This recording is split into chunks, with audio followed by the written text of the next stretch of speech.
templos han sido cerrados y haciendo una autoevaluación durante esta pandemia, hubo muchas cosas que en lo personal me llamaron poderosamente la atención. Y una de ellas fue el gran miedo que surgió en muchísimos cristianos. Y aclaro, en cristianos, porque yo entendería que el miedo le ocurriera a muchos ateos, a personas que no creen en el Señor, que no han nacido de nuevo. Pero a mí me sorprendió mucho en las redes sociales, en gente que me he cruzado en algunos llamados, aterrorizados, llenos de pánico, muertos de miedo a contagiarse. Y aclaro, entre paréntesis, no estoy haciendo una apología a no cuidarse. Yo mismo fui el que hace unas semanas dije, el protegerse, el ponerse un tapaboca, el lavarse las manos, etcétera, es como hoy ponerse el cinturón de seguridad cuando te subes al automóvil. Yo no estoy diciendo que eso esté mal. Lo que a mí me sorprendió mucho es el terror, el miedo, un miedo casi desmedido. A veces ponemos una foto en internet o en las redes ayudando a la gente y me aparecen cientos de recomendaciones de cristianos. Dante, no te toques la máscara. Ay, no te toques la cara. Ay, no te acerques tanto a la gente. Cuídate, Dante, necesitamos pastor para rato. Porque Dante no mandás a otro. Ya está, no salgas más, no tenés nada que demostrar. Pero con miedo. Uno me puso, no te arriesgues más, no le lleves comida a la gente, manda a otro. Y yo me pregunto si no es lo mismo que le dijeran al Señor cuando se le acercaban a los leprosos, no los toques. Imagínense al Señor diciéndole, no me estoy comparando con el Señor. En todo caso estoy comparando la iglesia con Cristo, cada uno de nosotros. Imagínense a la gente diciéndole, Jesús, no toques a los leprosos, no, mejor órales de lejos, a ver si nos agarra lepra a los 12 discípulos y no se cumple el propósito. ¿Por qué no lo mandas a Judas? ¿No? Cuando yo veo eso, digo, me sorprende el miedo, el terror. Porque no es 1, 2, 3, que uno dice, bueno, son gente aislada. No, es un patrón. De cada 100 comentarios, 90 y tantos son cuídate, no salgas a la calle, quédate adentro, no te toques la máscara, ¿por qué te rascaste la oreja? No te toques la nariz. A mí me sorprende muchísimo, lo cual muestra, en la punta del iceberg, muestra que hay un miedo enquistado. Otros buscando teorías de conspiración, asustados por los ovnis, porque los perros ladran de noche, porque la NASA confirmó que había platos voladores, por avispas que vienen de China, por el microchip que nos va a ordenar Trump que todos nos pongamos, y si no es Trump es Bill Gates. Otros diciendo ya viene Cristo, es inminente, no hay nada más que hacer, nos tenemos que dejar morir. Entonces yo he visto con gran sorpresa una iglesia pequeña, una iglesia pusilánime, aterrorizada por las noticias de CNN y por las cifras diarias de muertos. Alguien dijo, un mundo temeroso necesita una iglesia sin temor. Un mundo temeroso necesita una iglesia sin temor. Y esta iglesia, la que surgió, por lo menos la que se ve, es una iglesia con mucho miedo. Cuando hablo de la iglesia en general. Particularmente no hablo de una denominación en particular. Yo hablo de toda la iglesia de Cristo. Leía que algunas iglesias estos días de California, de aquí, de este estado, pretenden abrir sus templos aún en contra de la ley, porque quiero aclarar a las otras partes del mundo que abrir las iglesias aquí es ilegal. Nosotros lo hicimos en primera instancia antes que lo pidieran, pero tomamos la decisión el miércoles y al otro día jueves el gobernador dijo las iglesias deben cerrar, es ilegal convocar un gentío. Así que no podemos abrir las iglesias, todavía no tenemos permiso legal para hacerlo. Literalmente los pastores son detenidos, hacen que la gente no se pueda congregar, pero varios pastores, estaba leyendo alguna noticia por allí, varios pastores de California, algunos de ellos demandaron al gobernador de California y dijeron vamos a abrir a fin de este mes, quiera o no quiera el gobernador. No sé si la noticia es verdadera o falsa, pero me comuniqué con varios colegas y algunos están dispuestos a abrir las iglesias. No hay problemas con las iglesias pequeñas, de poquita gente. El problema son las mega iglesias, las que convocan mucha gente, como en el caso nuestro de River Arena, ¿no? Y luego me envían un video de cómo sería el protocolo del Ministerio de Salud, al menos en los Estados Unidos. Creo que es en todas partes del mundo. Me dicen, vamos a abrir a fin de mes. Y yo dije, bueno, no es que esté a favor de estar en contra de la ley. Dije, pero bueno, si todas las iglesias, principalmente las más grandes, deciden abrir sus puertas, supongo que el gobierno tendrá que reaccionar a eso. No es una, no son dos, son todas. Pero luego, insisto, me mandan el protocolo de cómo va a ser. O sea, cómo la iglesia se puso de acuerdo, se está poniendo de acuerdo con el Ministerio de Salud para poder abrir las puertas.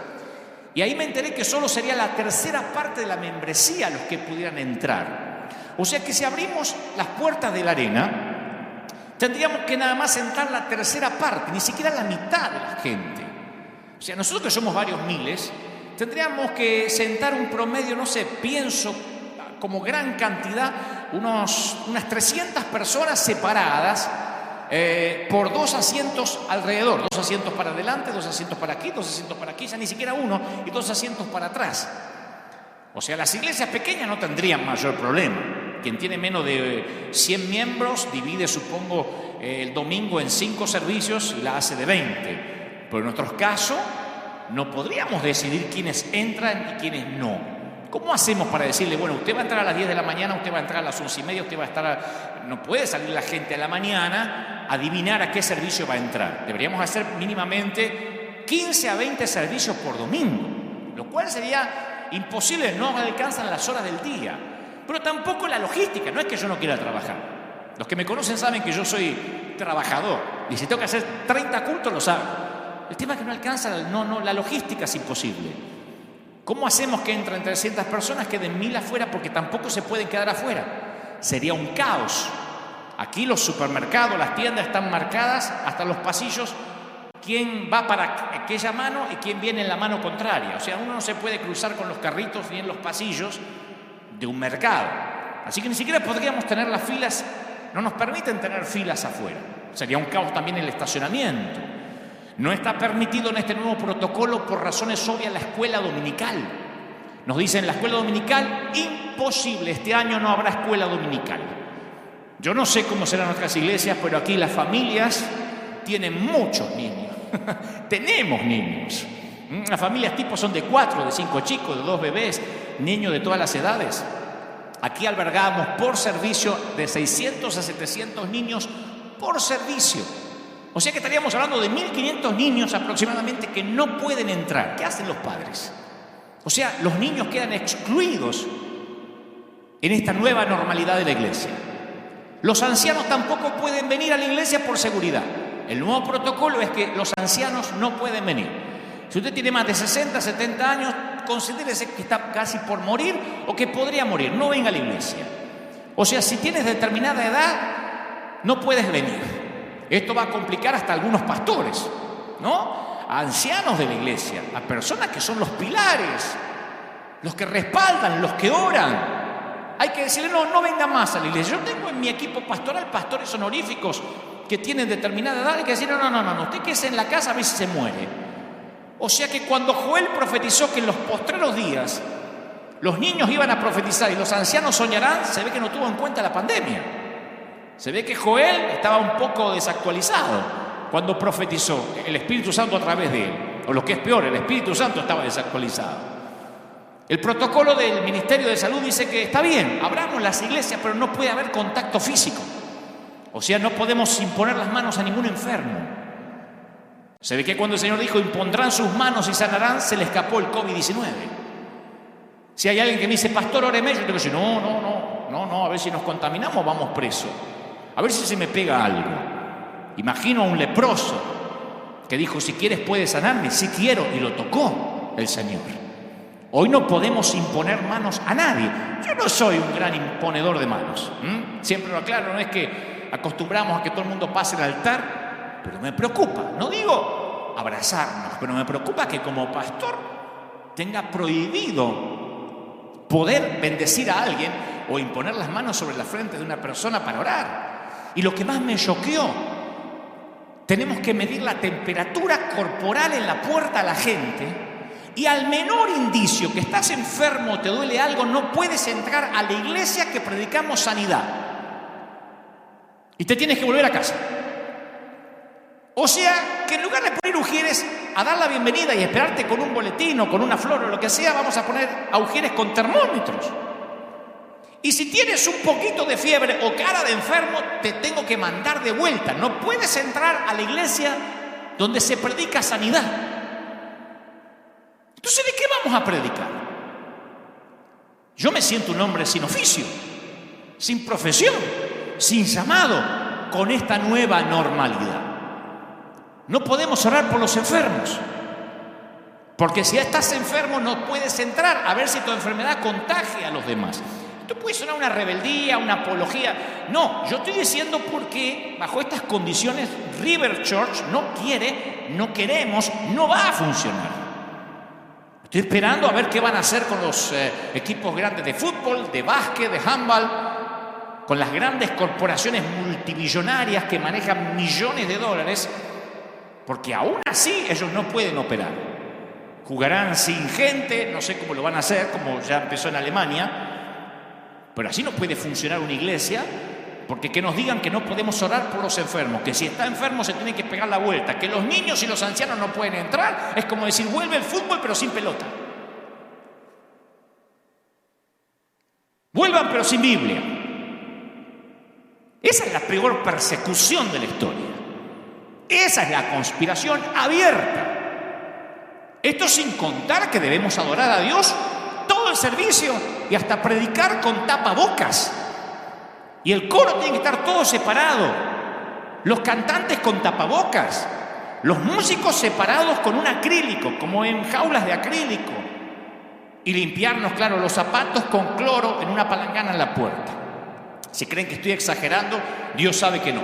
Punto por punto es el nuevo protocolo si queremos abrir la iglesia. Y muchos pastores dicen, ok, abramos la iglesia. Con todos esos protocolos, no oremos por los enfermos, no tengamos contacto físico, separemos a la gente, cantemos con tapabocas. Mi pregunta ahora es, ¿qué haría el Señor? Ahora sí hay que preguntarse qué haría el Señor.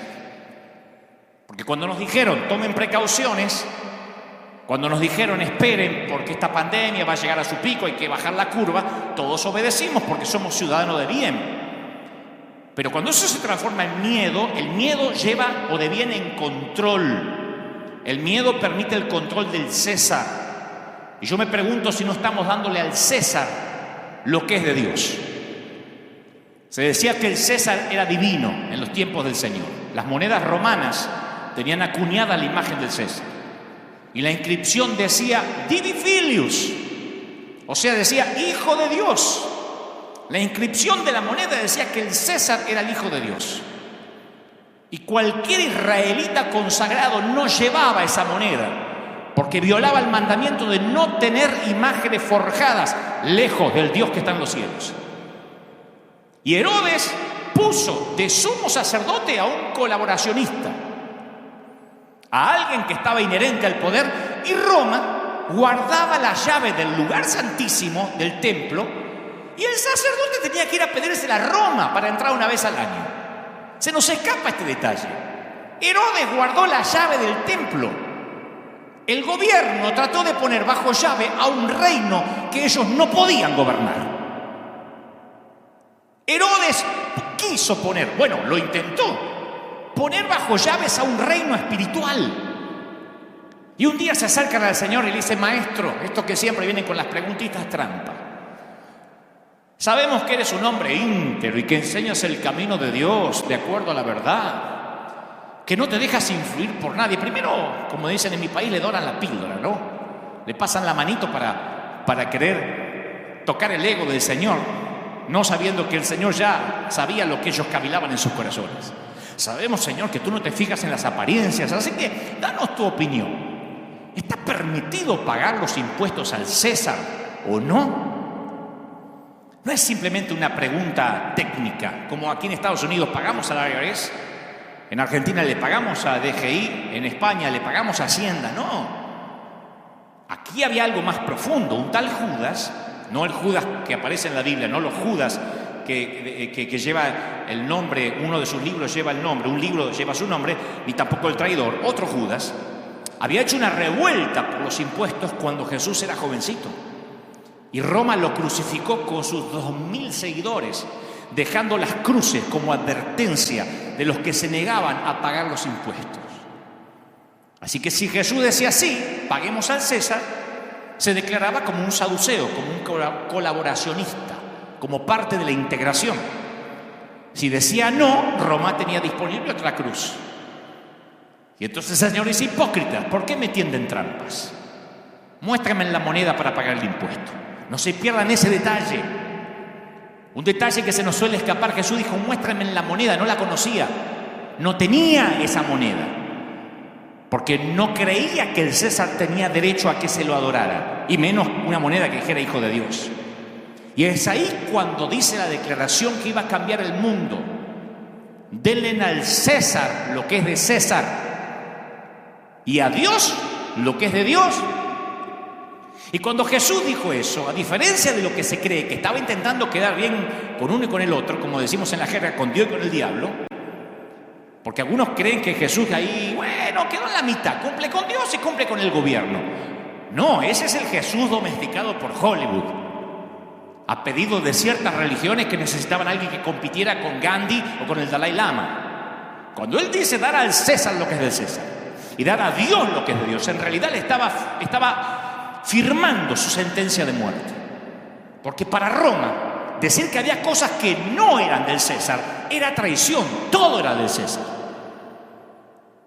Roma, el imperio, se adueñó hasta del templo y de la llave del templo. El imperio dijo, como tenían que entrar al templo, que se tenían que lavar con cloro los pies, que tenían que sacar los niños, que los viejos que los dejen morir en la casa, que los viejos ya no vuelvan a la iglesia, que canten con tapaboca, que se separen, que no se queden mucho tiempo, que no se aglomeren y cojo con lo que van a hablar.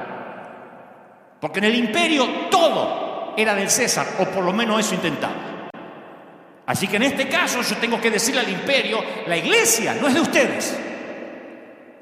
La iglesia no es del imperio, ni del imperio americano, ni del imperio latinoamericano.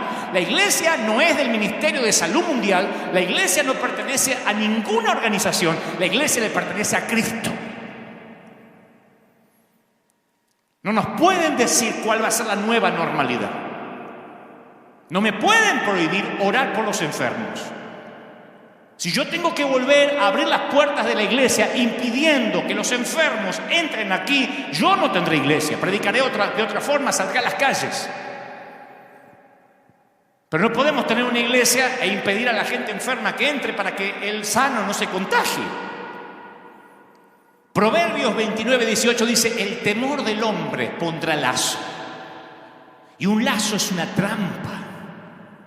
Isaías 51:17 nos amonesta: no temáis afrenta de hombres, ni desmayen por sus ultrajes. ¿Quién eres tú para que tengas temor del hombre, que es un mortal, y del Hijo del Hombre, que es como heno? ¿Ya has olvidado a Jehová tu Hacedor?, pregunta el Señor. Una pregunta retórica. Y el Señor me mostró esta semana que este temor de la iglesia ante esta pandemia es el resultado de la falta de otro temor, el temor a Dios. Porque servirás y obedecerás a quien temes. Si le temes al hombre, le sirves a él. Si le temes a Dios, le sirves a Dios. Pero tú no puedes temerle a Dios si le temes al hombre, porque no puedes servir a dos señores. Por el otro lado, no tendrás miedo del hombre si le temes a Dios. El temor a Dios ha estado ausente en cualquier sermón que hayamos oído recientemente. Díganme en un solo sermón que hayan oído en los últimos años acerca literalmente del temor de Dios. Es más, creo que esa ausencia del temor de Dios es lo que contribuye al desastre de este mundo y que está este mundo descendiendo rápidamente día a día como lo estamos viendo. Hasta la expresión temor a Dios hace años, cuando yo era chico, solía ser común y halagadora. Mi mamá decía: los nenes míos tienen temor a Dios, no harían nunca una cosa así, tienen temor a Dios. Era una frase halagadora. Ahora parece casi incomprensible para nuestra cultura actual. No lo enseñamos hace casi medio siglo y no lo estamos enseñando ahora. Esta generación casi no usa la frase temor de Dios. Por eso tienen tanto pánico a otras cosas. Porque el mismo Dios que nos invita a ir con toda confianza ante su presencia también espera que agrademos a Dios adorándolo con santo temor y reverencia, porque nuestro Dios es un fuego consumidor. Es un fuego que todo lo consume. Hebreos 12:28. El temor de Dios no es una doctrina muerta del Antiguo Testamento, del Dios malhumorado de Génesis a Malaquías. Si amas a Dios, solo le temerás a Él. Tu temor de Dios fagocitará todos los otros temores pequeños. A mí me duele mucho escuchar cuando la gente habla de Dios como si Dios fuera su asistente personal, su cadete, decimos en algunos países, ¿no? Su secretario, el que le lleva la maleta. Y es alarmante cómo se ve esto. Bueno, es alarmante la falta de respeto, que yo lo hablaba hace un par de domingos, el domingo pasado, hacia los pastores, hacia los servidores, hacia los líderes. Vayan a cualquier red social, pongan YouTube, esos videos que hablan mal de todo el mundo, no lo hacen los ateos. No lo editan los inconversos ni los brujos. Nuestros enemigos ya no son los brujos. Nuestros enemigos son los propios creyentes, que con creyentes así, ¿quién necesita diablo? Hablan acerca de los siervos de Dios de la misma forma en que los noticieros hablan de los políticos. Y yo sé que capaz que muchos ministros han actuado más como políticos que como hombres de Dios, pero aún así son siervos de Dios y nosotros no nos corresponde ser jueces. Hace poco alguien ateo me dijo, estuve leyendo, alguien que, bueno, no sé si es ateo, pero por cierto no ha nacido de nuevo, por ahí cree en Dios a su forma, y me dice, ¿sabes? Estuve flaco leyendo cómo escriben los evangélicos acerca de otros evangélicos. Dice, jamás había visto una comunidad con tanto odio encima. Si Dios realmente los lee a ustedes, ¿no tienen miedo que los liquide? No me lo preguntó un teólogo, me lo preguntó alguien que quizá va a la iglesia católica una vez al año, si es que va. Me dijo, ¿cuánto odio y resentimiento? ¿Cómo escriben? Dice, ni en los partidos políticos se atacan así. Un ateo sorprendido me hizo acordar aquella historia del pastor que oraba para que se cerrara la licorería que estaba cerca de la iglesia. Y entonces había hecho cadenas de oración para que la licorería, para que el bar donde se juntaban los borrachos del pueblo se cerrara. Y cada vez que pasaba el pastor, imponía las manos así y decía, ciérrate en el nombre del Señor, consúmete en el nombre del Señor, aún delante del dueño ateo, que salía, lo insultaba y el pastor le decía, esto se va a cerrar, oraba de la vereda de enfrente.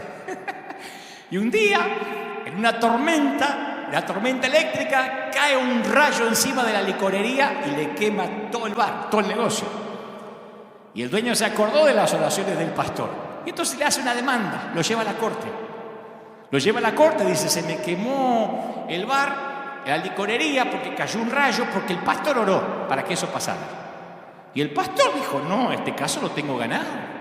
Porque cuando se presentó dijo, yo no tengo nada que ver, yo no manejo la lluvia, yo no manejo las tormentas eléctricas, yo no tengo nada que ver, yo lo único que hacía es orar, pero yo no tengo nada que ver.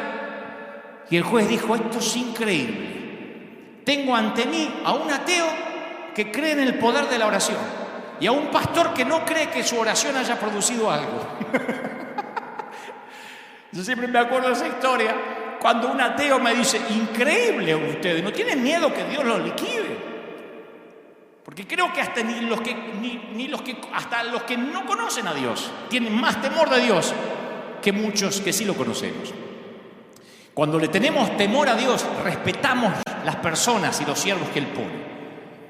Y esto no es una defensa hacia mí, porque yo ya estoy en otra liga en el sentido de que de verdad no me importa. Yo ya pasé esas materias.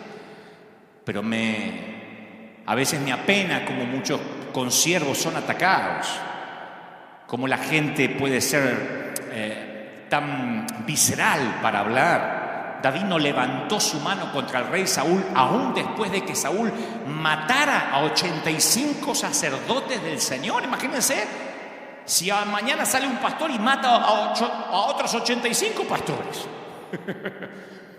David le temía a Dios. David era un fugitivo porque su suegro intentaba matarlo. Y vos pensabas que tenías problemas con tu suegra. El hombre que le entregó a su hija en el altar lo persigue como un animal salvaje. Pero algo inesperado sucede. No ocuparé mucho contando la historia, pero sé que los que saben de Biblia conocen la historia. Saúl se mete a hacer sus necesidades en la cueva donde David está en el fondo oculto. Saúl, dice la Biblia, entra, se supone a ser número 2, no número 1, porque dice que David tuvo bastante tiempo para pensar, meditar qué hacía y qué no hacía. O sea que Saúl no estaba necesariamente orinando. Perdonen que sea tan explícito, pero esto es determinante para entender lo que va a ocurrir. Y David se encuentra a unos centímetros de ser el nuevo rey, porque ahí está Saúl haciendo sus necesidades completamente indefenso. Una oportunidad única en su vida. Y David se negó a tomar la situación en sus propias manos porque sus huellas dactilares iban a llenar todo lo que Dios quería hacer.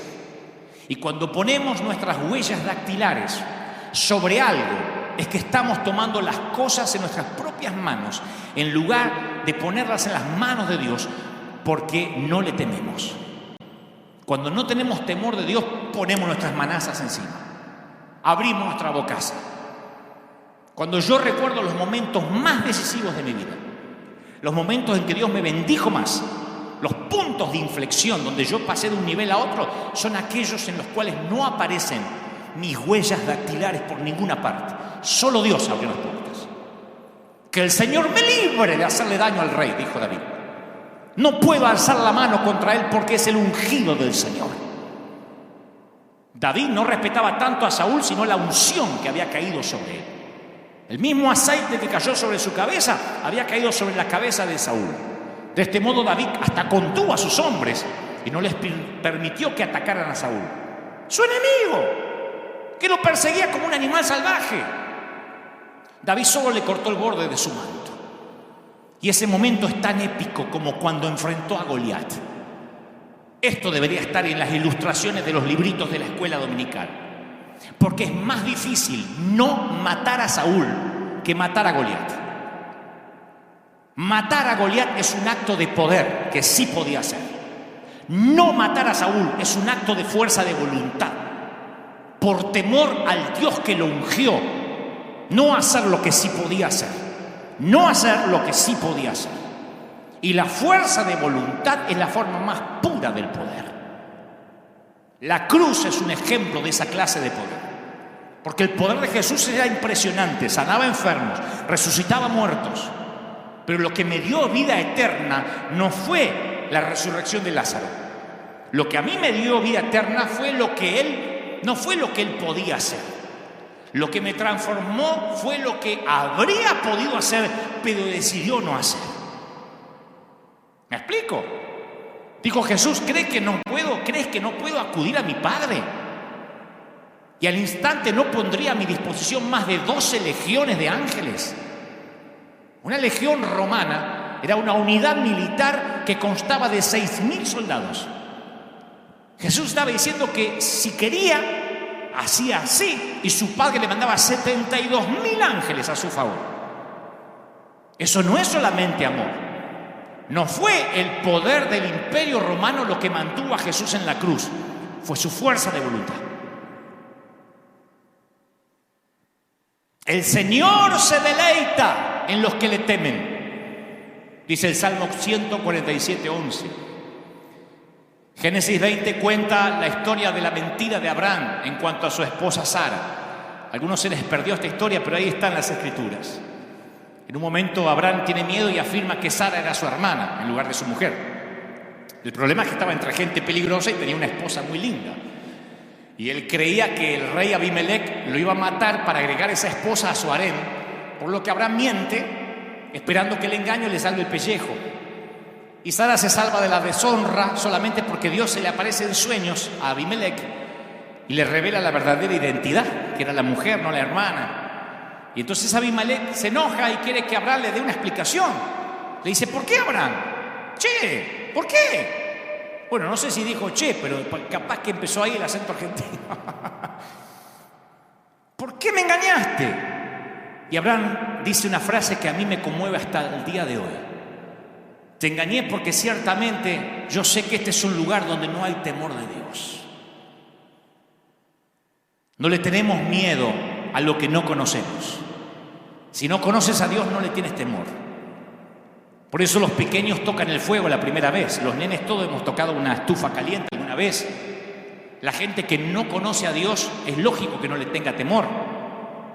Por eso no vacila en actuar de manera inmoral. Pero en Romanos 3 el apóstol Pablo nos da un listado largo de quejas acerca de gente impía y la concluye en el versículo 18 citando el Salmo 36. No tienen temor de Dios en absoluto. Yo entiendo que quien no tenga a Cristo no tenga temor de Dios. Pero los que tenemos a Cristo, los que hemos nacido de nuevo. Un pastor hace poco me decía: olvídate de tener temor de Dios, pensá nomás en tener a tu mamá viva. Me decía este pastor: mi mamá no me dejaría a mí hablar mal de otro consiervo, aún con la edad que tengo. Tengo casi 60 años y si mi mamá me viera escribir algo en una red social de otro consiervo, me dice: ¿qué está haciendo mi hijo? Yo no lo crié para eso. ¿Por qué no se dedica a predicar que es a lo que Dios lo llamó? ¿Por qué cree que yo lo llevé a la escuela dominical para que te ande hablando mal de los demás, de los siervos de Dios? Aún nuestra madre no nos dejaría hablar mal de otros. Imagínate a Dios. Pero este no es un mensaje para defender ministros. Este es un mensaje para entender por qué César le metió tanto miedo, por qué el gobierno, independientemente de cuál sea el país, le metió tanto miedo a través de los medios de comunicación, por qué esta pandemia mediática le metió tanto miedo a los que se supone que nunca debimos haber tenido miedo. Muchos describen a Jesús como alguien tierno, compasivo. Él era y es todo eso. Pero ese no es todo el cuadro. El Jesús que tomó un látigo y por sí solo sacó del templo a una masa de mercaderes ladrones parece que quedó en el olvido. Más tarde los líderes judíos llegaron a arrestar a nuestro Señor diciendo que buscaban a Jesús de Nazaret. Y cuando Jesús dijo: yo soy, dice, todos retrocedieron y cayeron al suelo. Juan 18:6. Lo único que dijo es: me buscan, yo soy. Y todo el mundo retrocedió y cayó. Con Jesús. No estoy hablando del Dios del antiguo pacto que se presentó ante Moisés. En la pesca milagrosa, cuando Simón Pedro se dio cuenta de lo que sucedió, que le llenó la red de peces, cayó de rodillas delante de Jesús y le dijo: Señor, aléjate de mí, soy demasiado pecador. Estoy demasiado pecador para estar cerca de ti. La historia está en Lucas 5:8. El temor es una respuesta natural del que es imperfecto ante el que es perfecto, del estropeado y del que está roto ante aquel que está entero, del que está contaminado ante el puro, del impotente ante el poderoso. Y creo que hemos perdido nuestro sentido de lo mucho que nuestro pecado nos separa de Dios. Sí, yo sé lo que es la gracia, yo soy un predicador de la gracia. Pero no nos olvidemos que cuando nos encontramos ante Él es como tener un cuerpo encorvado, envejecido, manchado y tener que estar desnudo frente a la persona más bella que existe. Este es el punto, señores. Cuando tememos a Dios, nuestro temor hacia otras cosas y personas comienzan a disminuir. Los temores grandes, aunque tengan nombre de pandemia y nos den la cifra de muertos todos los días como si fuera la cotización de la bolsa, los temores grandes hacen que los temores pequeños desaparezcan siempre. Podemos pasar nuestros días preocupándonos por una multitud de boberías, pero deja que la palabra cáncer se mencione en la misma oración con tu nombre y todas las ansiedades diarias desaparecen en la nube de un temor más grande. Dios, por supuesto, no es una fuerza malévola como el cáncer. Pero eso significa que cuando nuestros temores menores son absorbidos por el temor a Dios, nuestra vida cobra seguridad. Cuando otros temores toman la prioridad por encima de Dios, es cuando nos metemos en problemas. Si algunos cristianos le tuvieran el 10% de temor a Dios que yo he visto que le tienen al COVID-19, no estaríamos ni preocupados. Si escribieran con la misma vehemencia en las redes: ¡wow! ¡Sigan predicando! ¡No dejen que ese alma se pierda! ¡Vayan por él! Con la misma vehemencia que dice: arréglate la máscara, te vas a morir. Con la misma vehemencia, imagínense el 10% del temor a Dios que le hemos tenido o que le han tenido al COVID-19, ya hubiésemos dado vuelta al mundo entero para Cristo. Eso es lo que le ocurrió a los israelitas que vivían durante la época de Isaías. Escucha la palabra de Dios para ellos. Les tienen miedo a estos ídolos. Dice Isaías 57:11, les producen terror. Por eso me han mentido y se han olvidado de mí y de mis palabras. Ya no me temen. Al perder su temor a Dios, la nación de Judá había llegado a tener temor a dioses paganos. Y sí, si uno no le tiene temor a Dios, le puede tener temor y miedo y pánico a 3 gotas de moco. Te lo aseguro. Porque yo provengo de una casa que luchamos con la rubiola, con la varicela, con la papera, con fiebres de todo. Yo pasé por todas las enfermedades como la mayoría de los que me están mirando en América Latina. Y a veces te vacunaban y a veces no te vacunaban. Pero la vieja te imponía las manos y decía en el nombre del Señor, por la sangre de Cristo. Y a vivir. Nunca había mi vieja con el pánico, ni aún teniendo cáncer. Ella confiaba en un Dios que podía sanar. Ahora están pensando algunos, ¿pero es posible amar a Dios y tenerle temor al mismo tiempo? Sí. ¿Qué requiere el Señor tu Dios de ti? Requiere que temas al Señor tu Dios, dice Deuteronomio 10:12. Que vivas de la manera que le agrada, que lo ames y que lo sirvas con todo tu corazón y con toda tu alma. Y esta combinación de amor y de temor captura nuestra reacción a 2 atributos de Dios, gracia y verdad. Gracia es valorada cuando conoces la verdad. Si no conoces la ley, no valoras la gracia. Pablo trata a ambos en ese episodio de Romanos donde dice, fíjate en que Dios es bondadoso, pero también es severo. Fíjate que Dios es severo con los que desobedecen, pero es bondadoso contigo si sigues confiando en su bondad. Romanos 11:12. En cambio, si dejas de confiar, tú también serás arrancado por completo. O sea que no hay contradicción, no hay dicotomía entre los actos simultáneos de amor y de temor. Una vez alguien me dijo, yo no creo en un Dios que manda a la gente al infierno, mi Dios es un Dios de amor. Y yo le digo, bueno, entonces tu Dios no existe. Hay un Dios a quien amar y un Dios a quien temer, y casualmente ese es el mismo. ¿No juzgó acaso a su propio Hijo como una demostración de su amor por el mundo? ¿No lo juzgó? Y luego no demostró su amor por su Hijo al que juzgó al resucitarlo de los muertos. Entonces es torpe pensar que si eres un Dios de amor no hay que temerlo. Es como un padre que le dice al hijo que no salga a la calle, que no salga solo. Yo le digo eso a los chiquititos, a nuestros chiquitos. No salgas a la calle, y menos solo. Y cuando el nene se arriesga a salir a la calle, se entera que la disciplina del padre es estricta. Como resultado se queda en la casa. ¿Por qué? Por temor a meterse en problema con el viejo. Hay una edad en que mis niños tienen temor de que no tienen temor de lo que pasa afuera. No son conscientes de que los pueden secuestrar, que se puede perder, que lo puede atropellar un auto. Dicen, me voy a meter en problemas con el viejo. Y hasta a veces entran con la jeta así. Pero al crecer se da cuenta de que la severidad de su padre es para su protección, un resultado de mi amor. De esa manera el miedo se disuelve y ama a su padre aún más. Mi papá me cuidaba. ¿Y no queremos a un padre acaso que tenga el poder para mantenernos a salvo, que nos ame con la furia de un león? Yo quiero un padre así. Un padre al que le tengo temor, que me dice, no te metas en problemas. Anda por el camino recto, porque me ama. El padre al que ama disciplina. Y hay un montón de promesas para el que le teme. Y a mí me sorprende que estas promesas para el que tiene temor de Dios no son muy predicadas tras nuestros púlpitos. Principalmente porque hay tantos buscadores de promesas. Vieron que hay predicadores profundos y también están de los otros, los que tiran palabritas de positivismo. Yo digo, ni aun eso las encuentran. Miren las promesas que hay para los que temen. Promesa de provisión. Teman al Señor, los de su pueblo santo, pues los que le temen tendrán todo lo que necesitan. Hasta los leones jóvenes y fuertes confían en el Señor, pero en algún momento tienen hambre.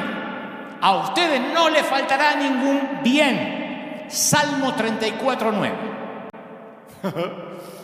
La promesa de protección.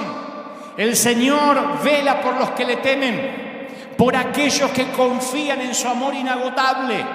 Los rescata de la muerte y los mantiene con vida en tiempos de hambre. Salmo 33, 18. Resulta que temiéndole a Dios te mantiene en tiempos de hambre. La promesa de la pureza llevó nuestros pecados tan lejos de nosotros como del oriente al occidente. El Señor es como un padre con sus hijos, tierno para los que le temen. Salmo 103, 12. La promesa de prosperidad. Qué feliz es el que teme al Señor. Todo el que sigue sus caminos gozará del fruto de su trabajo. Qué feliz y próspero será. Esa es la bendición para los que le temen. Salmo 128, 14. Días prolongados. El temor del Señor prolonga la vida, pero los años de los perversos serán truncados. Proverbio 10, 27. Y hasta el profeta Malaquías dice que Dios guarda las palabras de los que temen al Señor en un rollo de memorias. Como que tiene una grabadora y ahí va guardando las palabras de los que temen. Los que temían al Señor hablaron entre sí y el Señor escuchó lo que dijeron. Y lo escribió en un rollo de memoria para registrar los nombres de los que temían al Señor. Malaquías 3:16. La promesa de la perpetuidad, de que lo que hagas permanezca.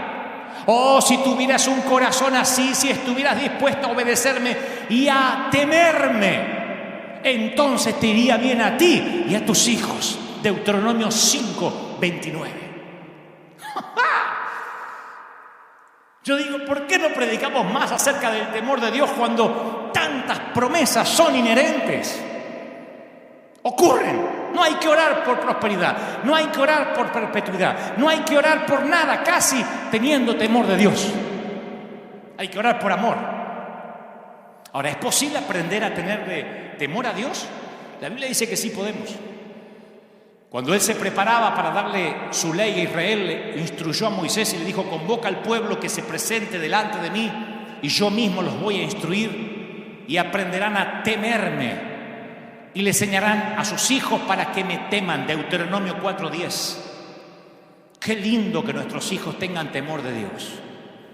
¿No tenés miedo que tu hijo meta la pata, que ande teniendo sexo por ahí, que salga a robar, que se meta en drogas? No.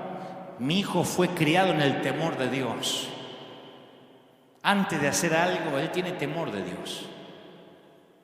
No hay que controlarlo, no hay que ver no hay que ponerle una aplicación en el celular para ver dónde va, no hay que ponerle filtros en internet. Tiene temor de Dios. Así nos criaron a nosotros. A nosotros no tenían manera de seguirnos si no había celular. No teníamos los recursos que tienen nuestros hijos, pero no había manera de controlarnos. Lo único que podían es afirmarnos en el temor de Dios, no en el miedo, el temor de Dios. El rey David escribió: vengan, hijos míos, y escuchen, y les enseñaré a temer al Señor. Salmo 34:11. Las últimas palabras que alguien dice antes de su muerte frecuentemente se consideran de mucho significado. Y con eso en mente considera las últimas palabras del rey David. ¿Tú sabes cuáles fueron las últimas palabras del rey David? Si tuviéramos que poner alguna frase en su epitafio, serían estas palabras. Está en segundo libro de Samuel, capítulo 23, versículo 3. ¿Habrá un justo que gobierne entre los hombres, que gobierne en el temor de Dios? Esas fueron las últimas palabras de David. ¿Habrá un justo que gobierne con temor de Dios? Imagina si nuestros presidentes tuvieran temor de Dios. Nuestros diputados, nuestros senadores, todos esos politiqueros que están por ahí dando vueltas, si tuvieran temor de Dios, si el filtro fuera el temor a Dios. Ahora, ¿qué hacemos nosotros? Les exigimos a ellos que son ateos lo que nosotros no tenemos. Nos enojamos cuando un presidente promueve la ley del aborto y decimos: no tiene temor de Dios. Cuando nosotros tampoco tenemos temor de Dios al levantar falsos testimonios contra hombres de Dios. Me dice un ateo: ¿cómo se odian entre ustedes, Y a mí me da vergüenza hablarle: ¿y tú no tienes temor de Dios? Y me diría: si ustedes tampoco lo tienen. Queremos que los ateos teman cuando yo mismo, en este país, vi como muchos cristianos, voy a hablar de este país, no sé lo que será en América Latina, Pero queremos que los inconversos tengan temor de Dios, y yo en este país he visto como muchos cristianos a veces dejaban de venir los domingos porque les salía un trabajito, una chambita de $50 al día. ¿No viniste el domingo? No, es que hay que aprovechar para trabajar. Me salió $50, tengo que trabajar. Pastor, tengo que trabajar. ¿Y dónde están tus $50 ahora? ¿De qué te sirven? Por 50 mugrosos dólares hay gente que dejó de congregarse. $20 algunos. Algunos pensarán en algunos países, eso es plata acá. A donde sea, aunque sean $100. He visto como otros cristianos, por una comida del Día de la Madre, por un partido del Mundial, porque jugaba el Chivas y el América, faltaban al servicio. Aquí en el River Arena, gente que se suponía era fiel, un día dejaba de venir. Le preguntabas, ¿qué pasó? ¿Te enfermaste? No, es que estaba el partido. Y ahora que no hay fútbol, dice, ay, cómo extrañamos los servicios. No son todos, gracias a Dios. La mayoría son fieles. Pero yo he visto mucha gente que el hilo más delgado, era la iglesia. Yo vengo de una generación a la que no se le ocurría faltar un culto. Yo vengo de una generación que te tomabas 3, 4 colectivos o buses o como se diga para ir a congregarte con lluvia. Estuvieras enfermo, no. Ahora el nene tiene una tosecita y el hilo más delgado es la iglesia. ¿No viniste? No, es que el nene se levantó con catarro, hizo... Entonces dije, no voy para no contagiar. De verdad, la falta de temor de Dios cambia las prioridades. El que tiene temor de Dios aprovechó. El que tuvo temor de Dios aprovechó los servicios. No faltó a ningún servicio mientras pudo. Estuvo. Yo hace 10 años que no falta un domingo aquí.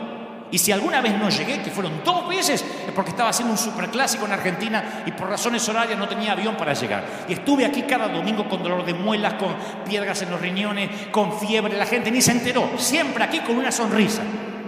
Porque yo siempre decía, hoy podría ser el último domingo. Y fíjense, un día de marzo fue el último domingo. Y no sabemos cómo vamos a volver, porque yo, tomándole la temperatura a la gente y echando a los enfermos a que se vuelvan a la casa y dejando a los viejos que se mueran en casa y no dejando entrar niños, no voy a abrir las puertas de arriba.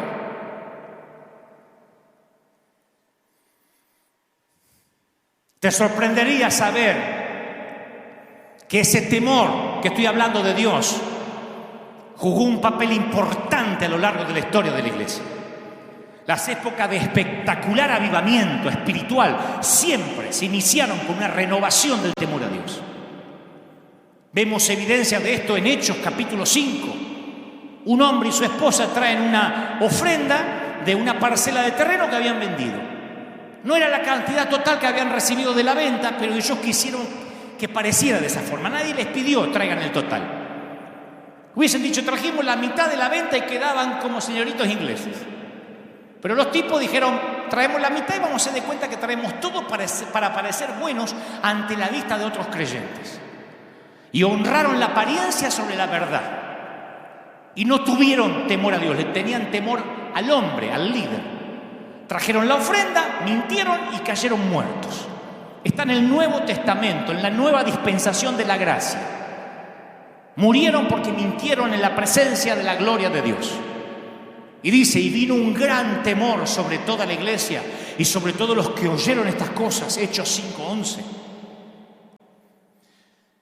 No estoy enojado. Nada más estoy transmitiendo lo que creo Dios puso en mi corazón. Yo te voy a decir por qué creo que este virus, por sobre todas las cosas, reveló la falta de temor de Dios en gran parte de la iglesia. Cuando Dios está quieto, nuestros corazones son revelados.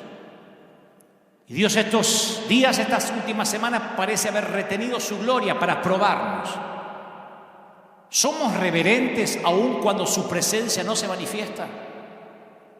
Porque cuando Dios separó el mar rojo y lo llevó a través de la tierra seca, ellos cantaron, danzaron y gritaron por la victoria.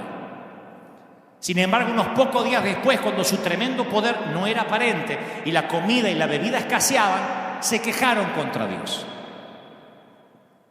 Llegó una suerte de pandemia de hambre, como va a venir ahora, Aquí en Estados Unidos hay casi 30 millones de desempleados y estoy hablando de uno de los países, se supone, más poderosos del mundo.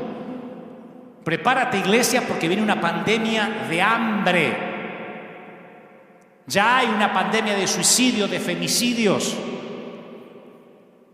Hay la locura de que en países como en Argentina han soltado violadores, presos, para que no se agarren el coronavirus, los mandan de vuelta a que se metan en la sociedad. Hasta violadores volvieron a convivir con el niño violado para evitar que se contaminaran por temor. Lo que se viene es mucho peor de lo que hemos vivido. Esto es un ensayo, una prueba. Muchas veces estos días me dijeron, ¿será que esto es un ensayo para lo que va a venir, el nuevo orden mundial? Ni necesitamos ser tan escatológicos. Ni necesitamos buscar los símbolos de Juan en Patmos. Esto se ve claro como el agua. Hemos llegado algunos de nosotros a ser como niños caprichosos que no tienen reverencia por sus padres.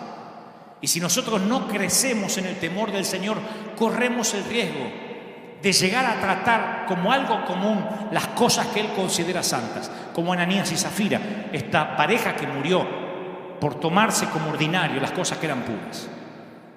Y todos nos hemos convertido expertos en la bondad de Dios. Yo soy un gran predicador. Cuando digo gran no es que sea bueno comparado con otros, digo un predicador que usa mucho su dialéctica para hablar de la bondad de Dios. Pero no solo la bondad de Dios es la que hay que considerar.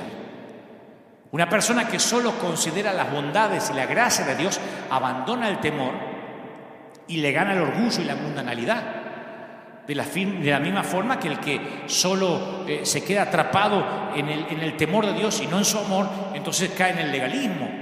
Son ambos, el amor y el temor de Dios, los que nos guardan por la senda estrecha. Yo quiero señalar algo que pasa desapercibido para la mayoría de la gente. Dios instruyó tanto a Moisés como a Aarón, que era su segundo a bordo, para que subiesen a la montaña. Moisés subió, pero por alguna razón encontramos en las Escrituras que Aarón regresó al campamento. Esto es algo que se nos pasa por alto a la mayoría. Capaz que Aarón regresó porque estaba más cómodo en la presencia de los otros creyentes que en la presencia de Dios. Digo, ¿no nos parecemos en esto? ¿Nuestras iglesias actuales no se parecen mucho a Aarón? Que estamos muchos cómodos yendo a la iglesia, teniendo comunión con otros cristianos y manteniéndonos ocupados con las tareas del ministerio más que con el Señor. Evitamos estar solo en la presencia del Señor. En lugar de eso nos rodeamos de gente, nos rodeamos de actividades, deseando que eso esconda nuestro vacío. Estamos más ocupados en no fallarle a nuestro líder que en fallarle a Dios. Como cuento siempre la historia, nuestra iglesia conoce la historia, pues la conté un par de veces ya, o más de un par de veces, de la mujer que estaba barriendo la iglesia, una cristiana, por supuesto, que barría, era una voluntaria que barría la iglesia, barría el templo. Estaba sola, no la ve nadie, mira para un lado, para el otro y mete toda la basura debajo de la alfombra. Y se escucha una voz fuerte que dice, yo vi lo que hiciste. Y la mujer aterrada grita, ¿quién es? ¿Quién es? Y le dice, soy Dios. Y la mujer dice, ay, qué susto, pensé que era mi apóstol. Yo pienso que Aarón tendría el síndrome de esta barredora. Ay, pensé que era el pastor, pensé que le iba a fallar al líder, menos mal que era Dios. Y Josué, por el otro lado, tenía un corazón que buscaba a Dios. Quería estar tan cerca de Dios como le fuera posible. Permaneció al pie de la montaña por 40 días mientras Moisés estaba con Dios. Estuvo tan cerca como pudo, sin llegar a donde solo Moisés y Aarón habían sido invitados. Y mientras que Josué esperaba en la montaña, el pueblo en el campamento crecía en inquietud. Porque cuando uno se queda en estos momentos de pandemia, crece la inquietud. Claro, estaban en una tierra extraña. Su líder se había ido por más de un mes y Dios no se había revelado todavía. Entonces empezaron a cuestionar a Dios, a Moisés. Viendo, dice la Biblia, el pueblo que Moisés tardaba en descender del monte, se acercaron a Aarón. A Aarón, el segundo a bordo de Moisés. Mirá lo cara rota que eran estos tipos. Pero acá hay un cara rota peor. Un cara de piedra peor. se acercan a Aarón y le dicen: mira, Moisés está tardando mucho, ¿por qué no nos haces dioses? Para que vayan delante de nosotros, porque este varón que nos sacó de Egipto ya no va a volver y no sabemos qué le haya pasado. La historia está en Éxodo 32. Claro, ahora Dios estaba quieto y la verdadera naturaleza de los que no tenían temor a Dios quedó expuesta. Porque fácilmente podemos temer a Dios mientras Él está haciendo milagros y demostraciones de su poder. Con iglesia llena somos todos Messi. O el Chicharito. O Suárez, qué sé yo. Con la iglesia llena todo el mundo dice: ¿cuánto están contentos? ¿Cuánto están felices? Y a su nombre, dígale que está a su lado. ¡Aleluya! Todos están llenos de poder. Con templos cerrados cambia la cosa. Dios está buscando por aquellos que son temerosos de Él cuando aún no perciben su poder, cuando los templos están cerrados, como los niños que obedecen a sus padres cuando sus padres no lo están mirando. ¿No es esa la verdadera obediencia? Cuando nadie está alrededor para verificar. ¿No es la obediencia que nos pedían nuestros padres? Mi mamá me decía: pórtese bien cuando yo no esté, porque si usted se porta mal, la que pasa vergüenza soy yo. Mamá estaba más interesada en que yo me portara bien cuando ella no estaba que cuando estaba presente. Porque eso hablaba de ella, que me había criado bien. Y ahora parece que Dios desapareció. Está en la montaña con Moisés. O parece que Dios desapareció, dio vuelta a la cara y nos permitió la pandemia. Dios le dice a Israel: ¿no he guardado silencio desde tiempos antiguos y ustedes nunca me han temido? Isaías 57:11. En otras palabras, cuando la gente no lo veía mostrarse asombrosamente, actuaban como que Él no estaba ahí. Y yo he visto, y ustedes también, a muchos en esta pandemia, actuar como que Dios no está acá, o que está durmiendo la siesta, o que a Dios se les descontroló todo. El silencio de Dios de hace casi más de 2 o 3 meses expuso las verdaderas motivaciones del corazón y la legitimidad de cierta gente. Es una pandemia. Mientras se enfrentan las pruebas, no en un servicio ungido, cuando un verdadero creyente es revelado. Y noten lo que hizo el cara de piedra este Aarón. Aarón le dijo: bueno, tráiganme todos los zarcillos de oro, lo que está en las orejas de las mujeres, los hijos, tráiganmelo. Entonces todo el pueblo apartó los zarcillos de oro que tenían en sus orejas, lo que tenían en las muñecas, se lo trajeron a Aarón y él le dio forma, dice la Biblia, de buril, e hizo un becerro de fundición. Entonces dijeron: Israel, estos son sus dioses que los sacaron de Egipto. ¡Aarón! ¡Aarón! ¡Che! ¡Aarón! Porque se nos va ese beso de la Biblia, como que el becerro lo hizo un ateo endemoniado. Aarón, el copastor, dijo: acá tienen el becerro que lo sacó de Egipto. ¿De verdad? Con el botín de Egipto hicieron un ídolo fuera de la bendición de Dios. Pero aún es más alarmante que Aarón, el que no fue a la montaña, hizo el ídolo, le dio forma. Y Aarón le dio forma. Había sido el vocero de Moisés. Había estado parado al lado de Moisés, había visto cada plaga de Egipto, cada milagro. Y ahora le tenía temor a la gente y le dio lo que ellos querían. Le temió más al hombre que a Dios. Y por eso fue intimidado por la gente. Eso lo hizo un líder débil. Cuando fue confrontado por Moisés y Moisés le dijo: ¿te dejaste intimidar? ¿Sabe lo que dijo este? Respondió Aarón: no se enoje, mi señor. Tú conoces que el pueblo es inclinado al mal. Me dijeron: hacemos un Dios que vaya delante nuestro. Y yo dije: ¿tienen oro? Sí. Y bueno, me lo dieron, lo eché en el fuego y salió este becerro. Lo querés matar al tipo. Salió el becerro. O sea que tirás oro en el fuego y se arma un becerro solo. El tipo no tomó responsabilidad por lo que había hecho. Estaba atrapado en el temor al hombre. Salió este becerro. Los líderes que temen al hombre retrocederán. Le darán a la gente lo que quieren en lugar de lo que necesitan. Se convierten en presas fáciles para la intimidación. El hombre que teme a Dios solo está preocupado por lo que Dios dice acerca de él. El hombre que teme al hombre está más preocupado por lo que el hombre dice acerca de él, más que por lo que piensa Dios. No, es que no queremos ofender a la gente. El reino de Dios no es una democracia, es un reino. Por eso es el reino de Dios, no es la republiqueta de Dios. En algún momento vas a ofender a alguien, solo asegúrate que ese alguien no sea Dios.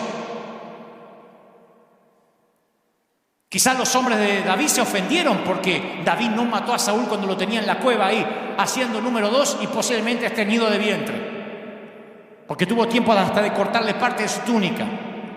Pero David dijo, yo no voy a tocar al ungido. Saúl solo quería cuidar su reputación, eso fue aquello que los diferenció siempre con David. Hay 2 versículos que reflejan la inseguridad de Saúl. Dice Samuel 14, 1 Samuel 14:35. Y luego salió Saúl y construyó un altar al Señor. Fue el primer altar que levantó y el último. Una sola vez le reconoció que las victorias que tenía eran de Dios. Al capítulo siguiente, al capítulo 15, cambia todo. Capítulo del primer libro de Samuel, capítulo 15, dice: y Saúl salió a Carmel y se levantó un monumento. Un capítulo atrás el tipo levantó un altar a Dios. Un capítulo después se levantó un monumento para él. En algún momento Saúl dejó de construir altares a Dios para comenzar a construir altares a sí mismo. ¿Me permite que te haga una pregunta franca porque yo me la hago también? ¿Le estás edificando altares a Dios o estás levantándote altares o monumentos a ti mismo? ¿Qué reputación te importa más? ¿La tuya o la de Dios? Un conocido predicador dijo alguna vez: si yo no me atribuyo la gloria, tampoco voy a tener que cargar con la culpa.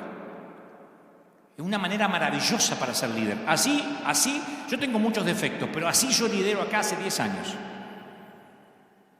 Yo no me hago cargo. Si la gente deja de venir, si la iglesia no es mía, la iglesia es de Cristo. Yo no se la tuve que devolver, nunca la tuve. Así que no me adueño ni de los que no vienen, ni me adueño de los que sí vienen. No me asigno los aplausos ni las derrotas, ni los abucheos. Por eso las críticas no me hacen nada, porque los aplausos tampoco me hacen nada.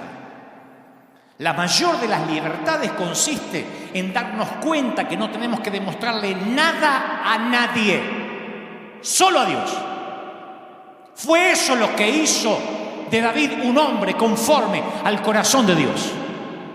Y tal vez sea ahora que dejemos de atribuirnos los méritos para también dejarnos de atribuirnos las culpas. Tal vez sea la hora que dejes de tratar de demostrarle a la gente que vales y que se lo empieces a demostrar a Dios. Tal vez sea la hora de dejar de levantarte monumentos a ti mismo o dejar de levantarnos monumentos a nosotros mismos. Claro que me incluyo, para comenzar a edificarle altares a Dios. Cuando yo era joven moría, cuando yo era jovencito, porque todavía soy joven, pero cuando era más pibito, yo moría porque me invitaran a predicar a congresos importantes, esos que aparecen muchos famosos en el flyer, en el afiche. Mi meta era llenar la agenda de invitaciones en todo el mundo. Imagínate, tenía 22 años, 21 años y estaba con todos los titanes de la fe. Me sentía Justin Bieber entre los cantantes consagrados. Entonces yo quería fabricar oportunidades, y todo lo que fabricamos con nuestras huellas dactilares nunca viene con la garantía de Dios. Pero Dios comenzó a trabajar en mí para crucificar mis motivaciones. Yo quería levantar sin querer monumentos en vez de altares a Dios. Y cuando Dios empezó a sacrificar mis motivaciones, yo dejé de estar buscando oportunidades, y fue cuando esas oportunidades me empezaron a buscar a mí, hasta la fecha. Y me acuerdo que estaba en un congreso gigantesco con muchos oradores en cierto país, y cuando estás en un congreso como esos, tus motivaciones son puestas a prueba. En el juego de las comparaciones, mientras mejor le vaya al otro orador, peor te vas a ver tú.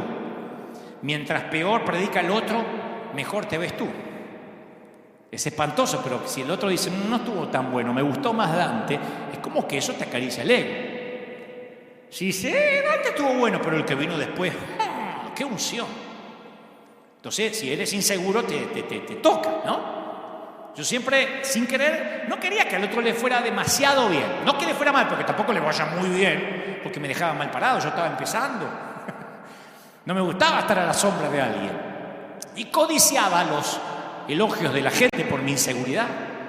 Y recuerdo que luego de una oratoria en un gran congreso, pasa detrás mío un ungidísimo hombre de Dios que luego nos hicimos amigos y hasta me terminó invitando a su congregación en su país. Pero pasó detrás mío y me destrozó, me liquidó. Faltaba que dijera Dante Miguel Gebel. Dijo, esos muchachitos argentinos que se creen chistosos y esto y lo otro. Tú puedes hacer mucho chiste de suegra, pero si no tienes el poder de Dios, me liquidó. No sé si en el espíritu, en la carne, pero me liquidó. Y el anfitrión que me había invitado, estaba sentado al lado mío, me acuerdo que me pone la mano en la rodilla y me dice, flaco, no te preocupes, estas cosas pasan. Ya vas a aprender.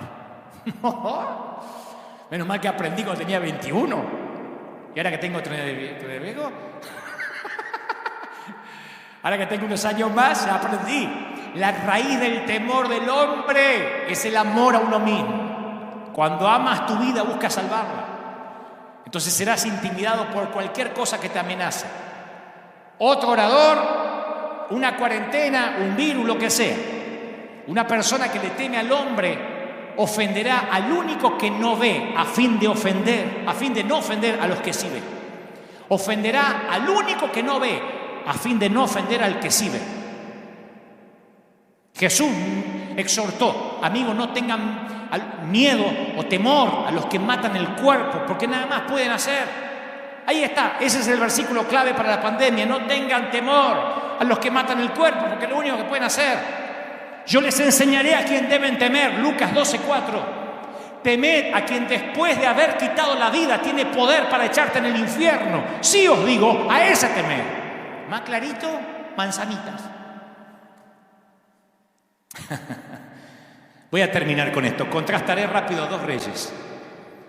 Ambos gobernaron el mismo reino, ambos se postraron ante el mismo Dios.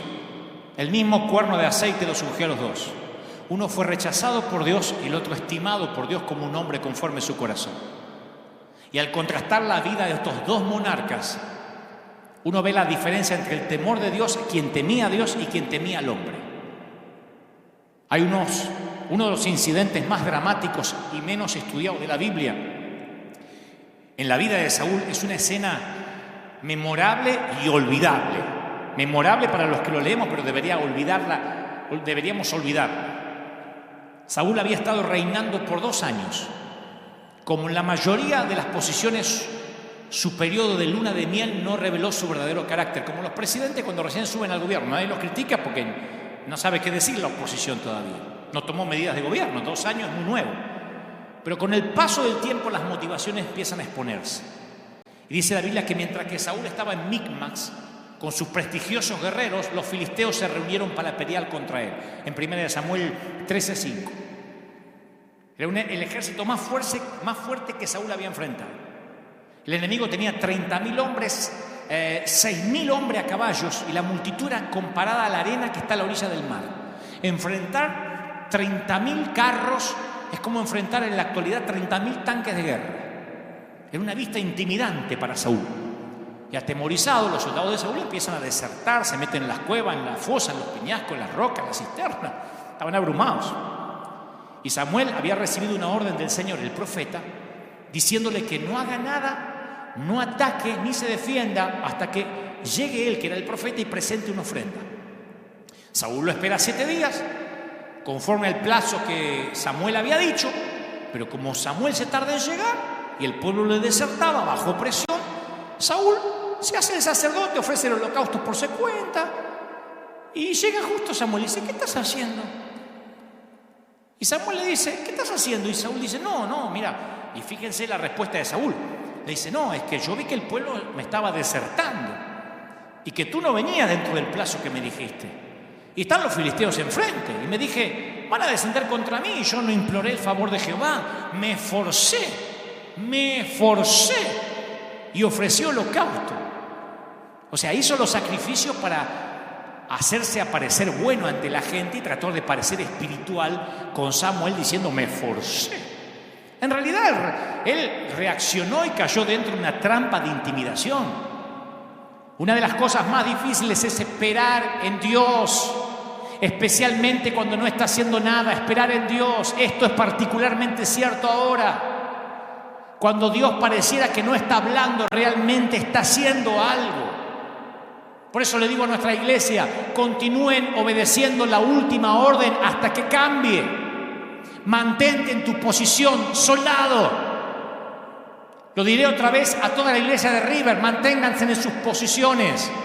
Se supone que soy tu pastor y estamos juntos en esto. No dejaré a nadie atrás, vivos o muertos, aunque nos tengamos que pelear contra el gobierno, aunque tengamos que enfrentar a Trump en la Casa Blanca, yo no los dejaré solos. Manténganse en sus posiciones. Que Dios no esté aparentemente diciendo nada no significa que duerme la siesta como Baal. Así que después que Samuel lo reprende, pronuncia este juicio sobre Saúl: tu reino no va a ser duradero. Jehová se buscó un hombre conforme al corazón de él y lo designó para que sea príncipe sobre su pueblo, porque tú no guardaste una orden. Saúl construyó una historia en desobediencia en situaciones de gran presión.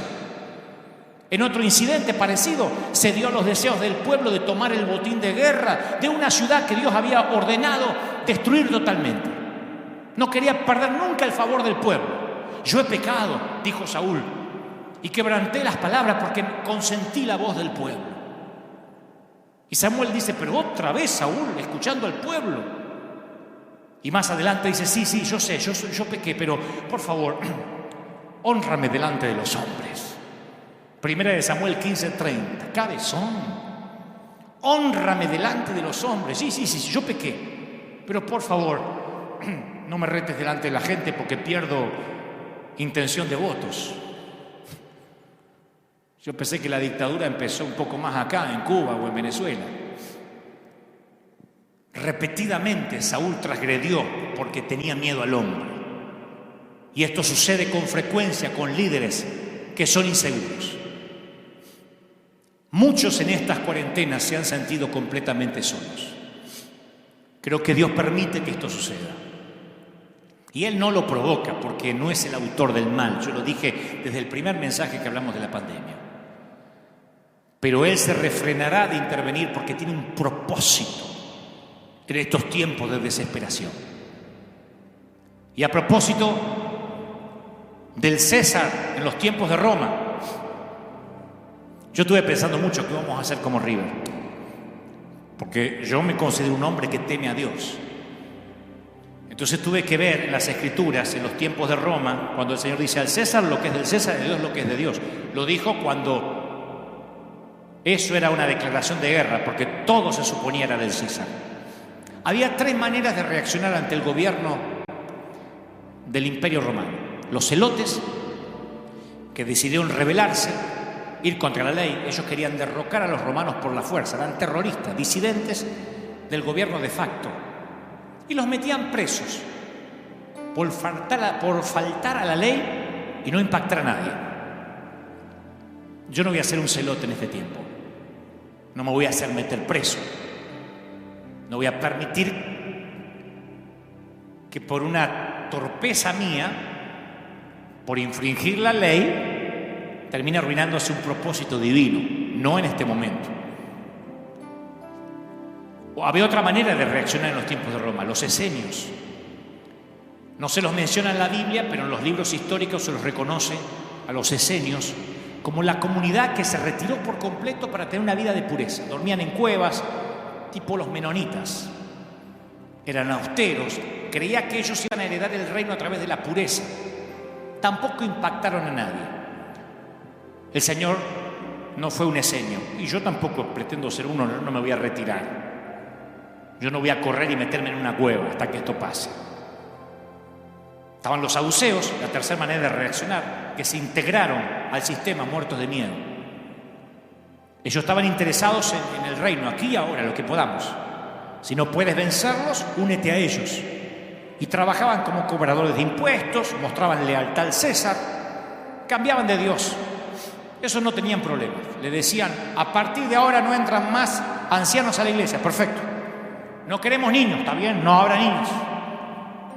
Siempre había de esos aceptando todo lo que el César decía. Jesús dijo: la violencia como los celotes no es el camino. No voy a pelear contra la ley. La retirada como los esenios no es el camino, no voy a huir. La integración como los saduceos no es el camino, no voy a rendirme. Y abrió un cuarto camino. Hay cosas que no son del César. Hay cosas que ni siquiera le competen a él. Herodes puede tener la llave del templo y el sacerdote tiene que ir a pedírsela una vez al año, pero no tendrá la llave Herodes del reino de Dios, porque en eso consiste el reino de Dios, en no tenerle miedo a los césares y estar por encima de ellos, de su control del miedo. Yo no estoy diciendo te faltará la ley. Aquí esta iglesia tiene un hombre que siempre dice respetaremos la ley. Pero yo no voy a predicar en las condiciones que el César quiere que yo predique.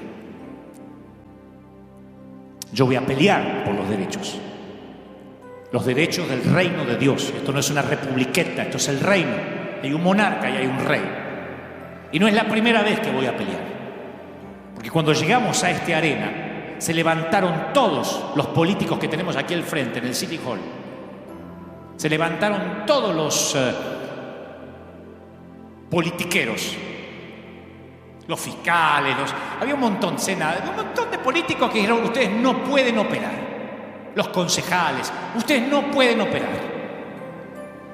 Compramos esta arena y llega un correo electrónico a la dirección del pastor ejecutivo y le dicen: ustedes no pueden abrir la iglesia este fin de semana porque no usarán el estacionamiento gratis. Aquí hay un montón de estacionamiento que dice free, gratis. Y esto decía: no, el estacionamiento es para los que van a los restaurantes, de los que van a Disney, no para los de la iglesia. Mandaron un correo. Y entonces el bufete de abogados dice: ustedes no van a poder operar porque le dijeron que no pueden operar. Yo digo: ¿cómo el César va a decir a dónde estacionar la gente? Si fuera un estacionamiento privado, lo entiendo. Estacionamiento gratis. Le digo: ¿qué pueden hacer? Y podrían enviar la seguridad. ¿Y qué? ¿Reprimirnos? ¿Dispararnos? ¿Tirarnos gases lacrimógenos porque venimos a adorar a Dios? ¿De verdad? ¿A los hispanos? ¿Serían capaces de discriminar a 8.000, 10.000 hispanos que se vienen a juntar acá para bendecir la ciudad, que salen a dar de comer a la gente, que reparten 10.000 a 15.000 juguetes los fines de año en Navidad, que reparten pavos, 10.000 pavos en Día de Acción de Gracia a la gente que sale a alimentar a los pobres? ¿Nos van a discriminar? Llamo a todos los noticieros y les digo: ¿nos están discriminando por ser hispanos? ¿De verdad? Bueno, tal vez no hagan eso, pero podrían poner un cartel no estacionar. ¿En dónde? ¿En un estacionamiento que dice libre? ¿En un estacionamiento que dice gratuito? Y peleamos. Y nos pusieron cartelitos y corríamos los cartelitos. No infringíamos la ley, simplemente no seguíamos la estupidez caprichosa de un César. Porque yo sí respeto la ley. No tengo problema de parar en un stop a las 3 de la madrugada. Pero no caprichos del César, que decide ponerse en su moneda hijo de Dios y hay que adorarlo. No todas las cosas son del César. Y el reino de Dios no es del César. El reino de Dios no es del César.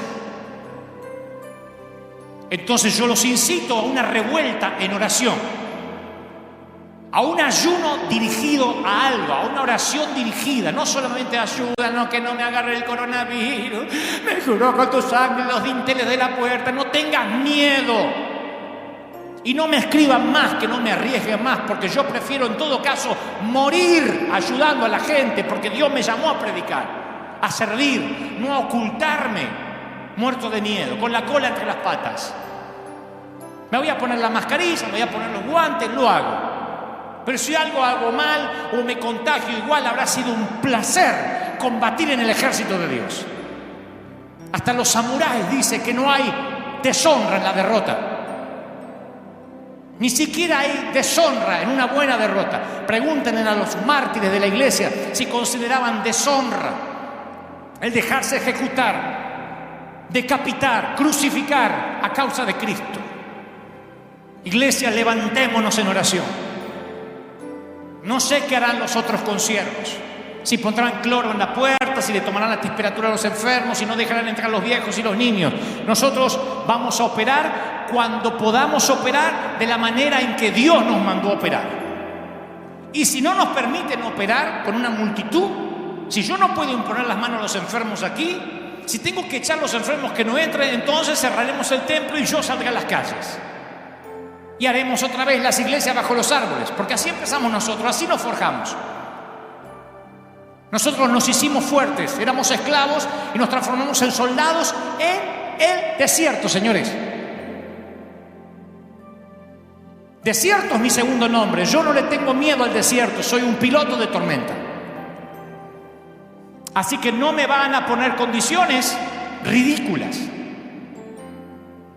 La gente se está suicidando, divorciando, los hijos están cayendo en depresión profunda, los adolescentes están a punto de suicidio, hay una ola y una nube de depresión en las casas y han decidido que la iglesia no es primera necesidad.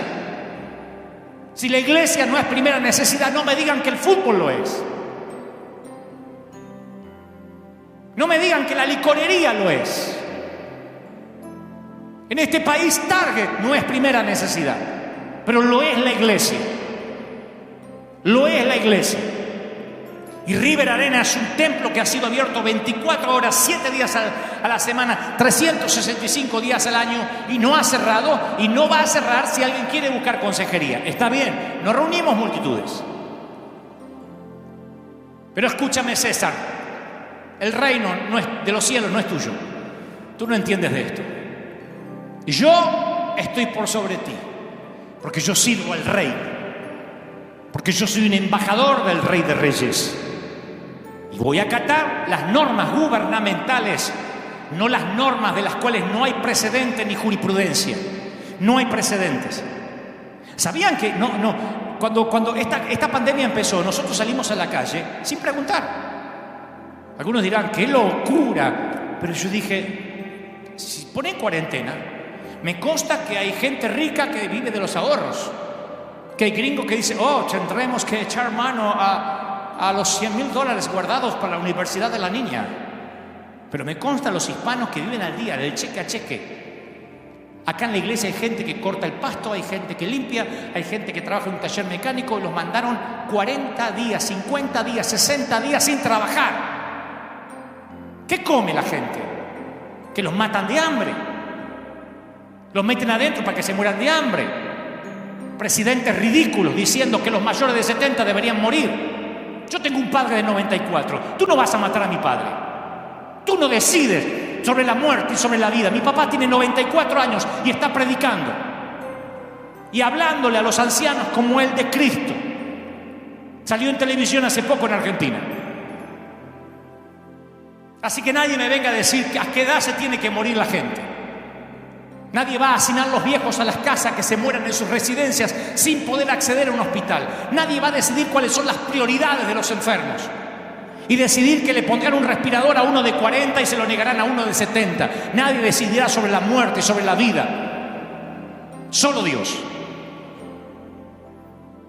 César, hay cosas que no son tuyas. Y la iglesia se va a levantar, se tiene que levantar. Como sea, aquí en las calles, donde sea. Nos convocaremos en los parques, pero allí estaremos orando por los enfermos. Y si Cristo tocó a los leprosos, yo voy a imponer las manos hasta que el Señor cambie la orden. Cuando me digan no les imponga más las manos de antes, no te arriesgues. Manda a un Judas que lo haga, entonces mandaré a un Judas. Mientras que me diga, pondrán las manos sobre los enfermos y los enfermos sanarán. Entonces pondré las manos hasta tanto se me cambie la orden. Levantémonos en oración, iglesia. Levantémonos como un ejército. Levantémonos orando, clamando a Dios.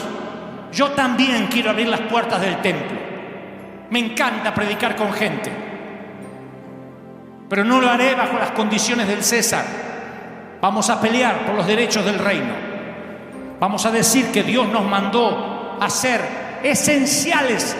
El mundo gime por la manifestación de los hijos de Dios. Salgamos y demostremos que somos luz. que somos sal, porque la luz no se oculta debajo de un almud, porque la sal, si no sirve para salar, pierde su sabor, pierde su sentido, su propósito.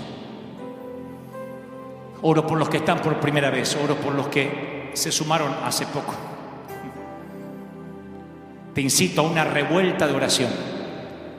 Te incito a ser alguien que provoque al Dios de los cielos, que le tape la boca a los que quieren tapar la iglesia, a los que quieren decirnos que no nos acerquemos a la gente, a los que dicen que los niños no pueden entrar a la iglesia ni habrá escuela dominical para ellos.